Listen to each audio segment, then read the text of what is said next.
boy, somebody asked Robert, is he ready for that landslide? Oh boy, 115 days, man. Videos like this are very special. Oh man, as we highlight Trump derangement syndrome, stage 4. Woke, Hollywood, irrelevant joke. Robert, oh Robert, are you ready for that landslide, brother? Y'all, hit that like button if you're ready for that landslide. Comment down below. Trump 2024, baby. Make sure you subscribe to the channel if you're new here. I want to thank you guys for all the amazing videos you tell me to check out and react to. All the amazing videos y'all send me. Huge shout out to Woke Busters. Link in the description box down below. Let's go and jump straight into this one, man. We're finna enjoy it once again. And there's no coming back from Trump derangement syndrome. TDS stage 4. There's just no coming back. I'm sorry, y'all. You know? Some people have came back, but but not from stage 4 though. It's very rare. It's very rare for some people to come back from it, y'all. Poor fella, man. It's Biden versus Trump. We want to live in a world that we want to live in and enjoy living in, or live in a nightmare. Vote for Trump and you'll get the nightmare. Vote for Biden and... Can you believe it? Bill Maher just asked Robert De Niro one simple question about Trump, and De Niro was left speechless. I've never seen someone so out of touch with the average American struggle to explain why Trump's still winning in the polls. It was epic. We'll be back to normalcy. Yeah. So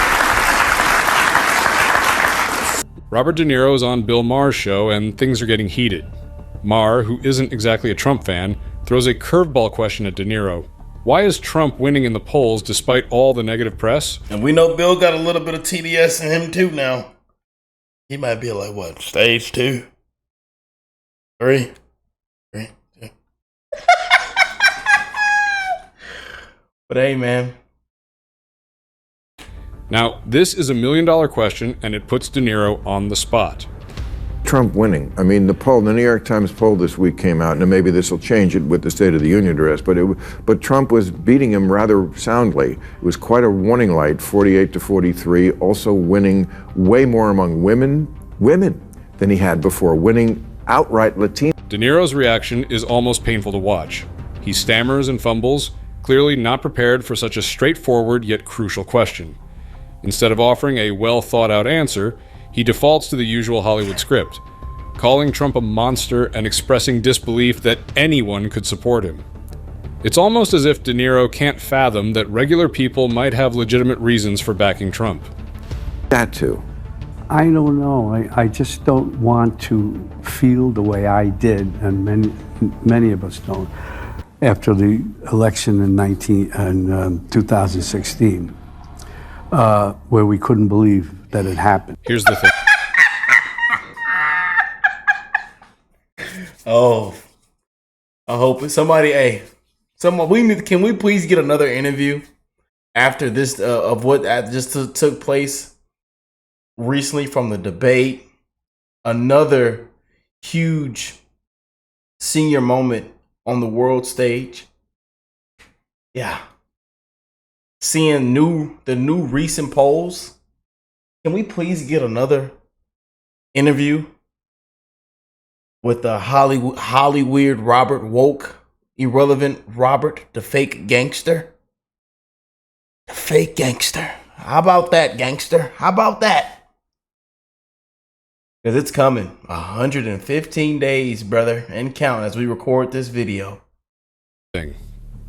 De Niro's response shows just how out of touch he is with the average voter. Out of touch. He doesn't get why Trump has such strong support, especially from people who feel ignored or belittled by the elites. When Maher mentioned the poll numbers, with Trump leading Biden 49% to 43%, De Niro seemed to brush it off like it was a fluke. But those numbers tell a different story. They highlight a real and growing frustration among voters who feel left behind. Anybody, I don't understand it. I guess they get behind that kind of logic. They want to fuck with people, screw them, because they're unhappy about something. He's such a mean, nasty, hateful person. I never play. De Niro's answer, or lack thereof, exposes a major disconnect. Instead of engaging with the reasons why people might support Trump, like economic concerns, immigration policies, and a desire for stronger national security, De Niro just labels them as misguided or wrong. This kind of attitude only fuels the divide.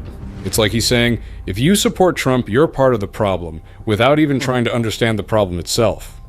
And Maher, to his credit, didn't let De Niro off the hook. He pushed for a real answer, which just made De Niro look more flustered. The takeaway here is clear. When celebrities use their platforms to bash one side without understanding or acknowledging the concerns of that side, they end up alienating more people than they persuade. De Niro's performance on Maher's show is a perfect example of this. He came off not as a concerned citizen, but as an out-of-touch elite, completely missing the point of why so many Americans are drawn to Trump. Nothing at all, nothing redeemable in him. And we have to, and whoever the people are who want to vote for him, and there look like intelligent people around there, somebody, for some reason, it can't be. It cannot be. You've probably noticed how often celebrities use their platforms to voice their opinions on political matters.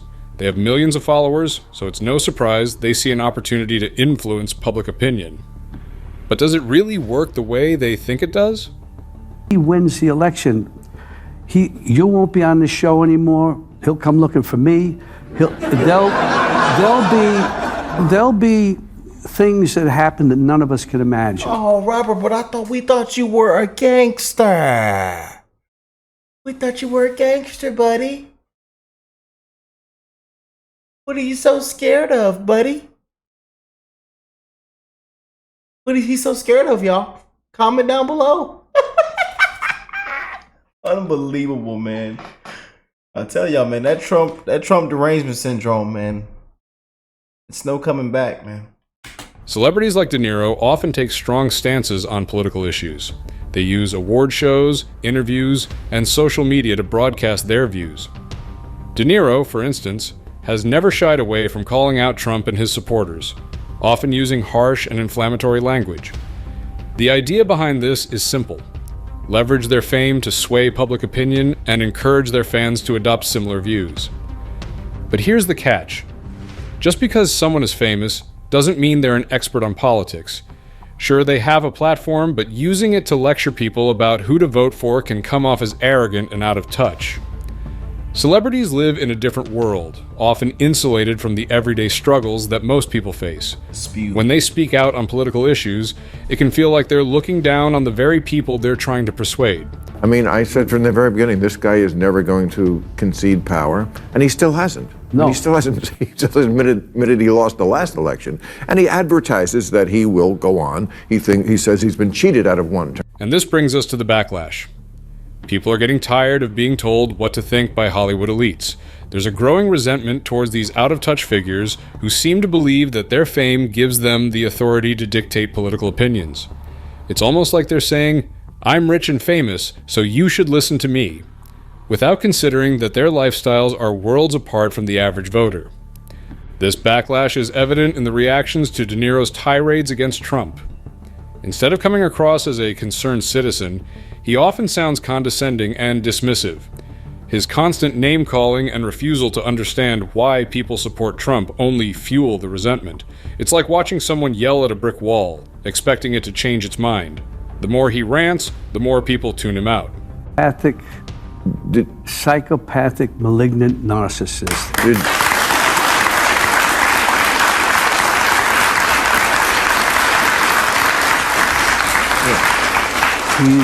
He is a dangerous person. So what does this mean for voter sentiment? When celebrities like De Niro go on these rants, they risk alienating potential voters rather than persuading them. Instead of engaging in meaningful dialogue, they create an us versus them mentality. Voters who might be on the fence see this and feel attacked rather than understood. It's not exactly a winning strategy. Think about it.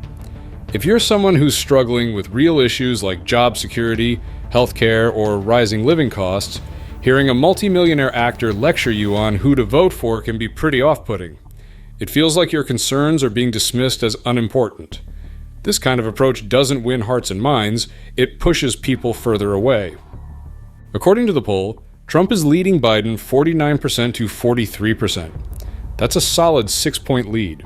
It's not just a fluke either. The poll also found that 55% of Americans look back on Trump's presidency as successful, compared to only 30% who feel the same about Biden's time in office. These numbers tell us that a significant chunk of the population prefers Trump's policies and leadership style over Biden's. Never wanted to. No. You must have He crossed. was an idiot.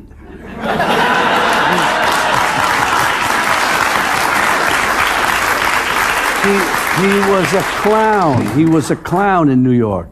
So, why is Trump still so popular? It boils down to a few key issues that resonate deeply with his supporters. Firstly, economic concerns are at the forefront. Many voters feel that Trump's economic policies were beneficial, particularly his focus on job creation and tax cuts.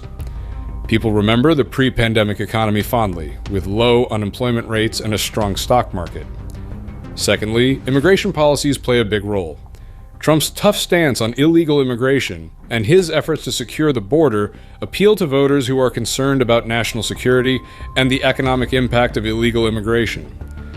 Lastly, personal freedoms are a huge factor. Trump's base appreciates his defense of the Second Amendment, his stance against government overreach, and his commitment to individual liberties.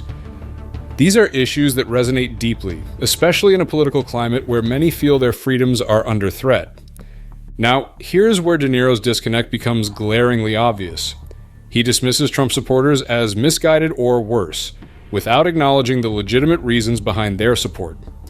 De Niro's failure to engage with these issues shows a profound lack of understanding and respect for a large portion of the electorate. Instead of trying to understand why people support Trump, he resorts to name-calling and fear-mongering, which only widens the divide. De Niro's rhetoric is a prime example of how the left tends to stereotype and dismiss conservative voters. By labeling all Trump supporters as ignorant or malicious, he's engaging in the very behavior that the left claims to oppose. It's ironic that those who preach tolerance and inclusivity are often the first to resort to broad-brush stereotypes when it comes to conservative voters. The double standards here are glaring. The left frequently condemns stereotypes and demands that we look beyond surface-level judgments. Yet, when it comes to Trump supporters, those principles seem to fly out the window. De Niro and his ilk don't see the contradiction in condemning one form of prejudice while actively engaging in another. It's a clear case of do as I say, not as I do. This hypocrisy has real consequences for political discourse. When one side feels constantly attacked and belittled, meaningful engagement becomes almost impossible. The stereotyping and dismissive attitudes contribute to polarization, making it harder to find common ground and have productive conversations. Instead of fostering understanding, this approach deepens the divisions within society, pushing people further into their ideological corners. It's just, he's a classic bully. If you had a schoolyard and he walked in and he had his bully friends around, the other people decide whether they want to oppose him or they want to let him just tell him what to do and own the schoolyard or the basketball. De Niro doesn't hold back when it comes to expressing his fears about Trump. On Bill Maher's show, he painted a picture of a future under Trump that sounds straight out of a dystopian novel. He talked about a potential dictatorship, the erosion of democracy, and a society on the brink of collapse. According to De Niro, if Trump gets back into power, it's the end of the world as we know it. But let's be real here. These claims are over the top and serve more to scare people than to provide any real insight. De Niro's dramatic predictions are designed to evoke a strong emotional response, but they don't hold up under scrutiny. This kind of fear-mongering is all about creating a sense of panic and urgency without grounding it in reality.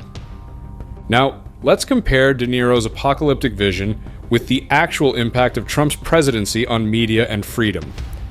During Trump's time in office, there were plenty of heated debates and controversies, but let's look at the facts. Did the media get shut down? No. Did we see the kind of totalitarian crackdown that De Niro fears? Absolutely not. In fact, the media was as vocal and critical as ever, freely expressing dissent and holding the administration accountable. He became president. And now we're watching him, 10 blocks from where we are right now, sitting in a courtroom as a criminal defendant. What do you think about that?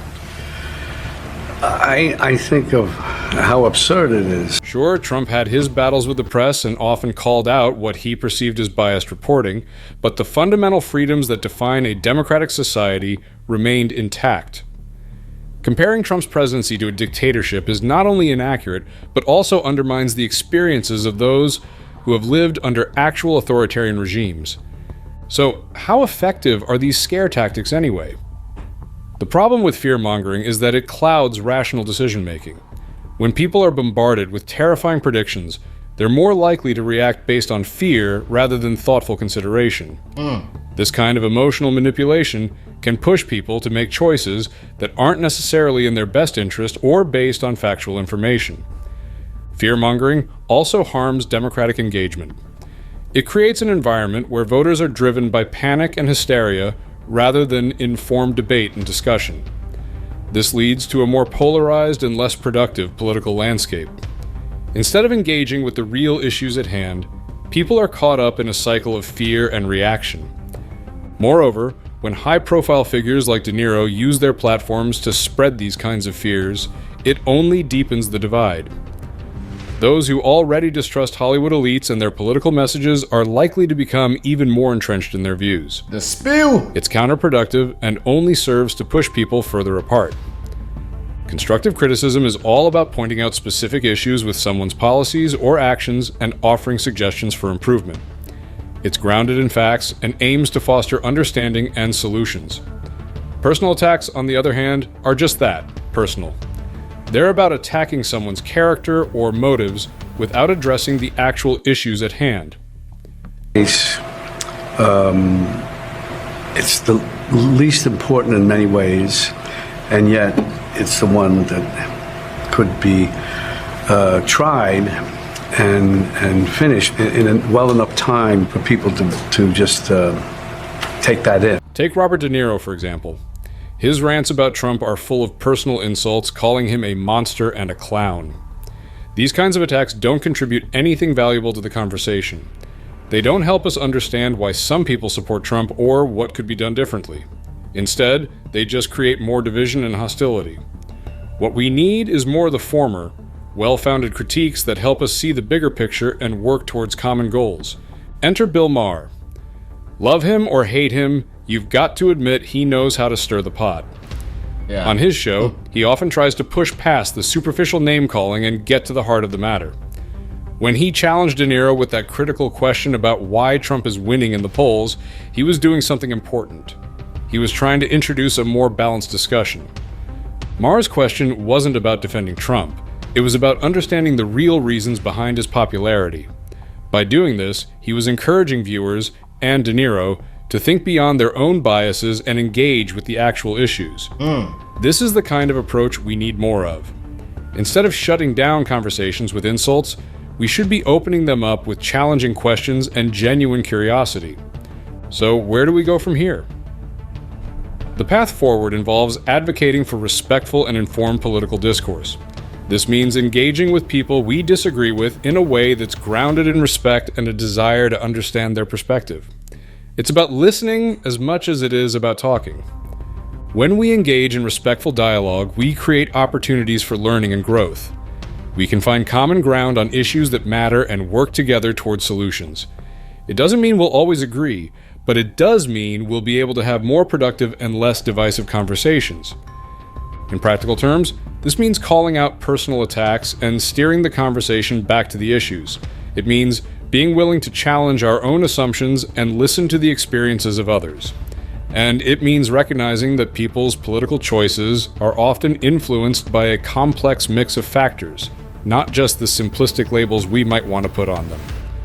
So, what are your thoughts on this? Let us know in the comments below. Yes indeed, man. Yes indeed. Can we get like an update? Can we get a post interview or an update interview with old woke Robert? Old Hollywood Robert? Especially after that debate that just took place. After that new polling just came out. Can we please get another interview, Bill? Please. We beg you. We beg you. Please.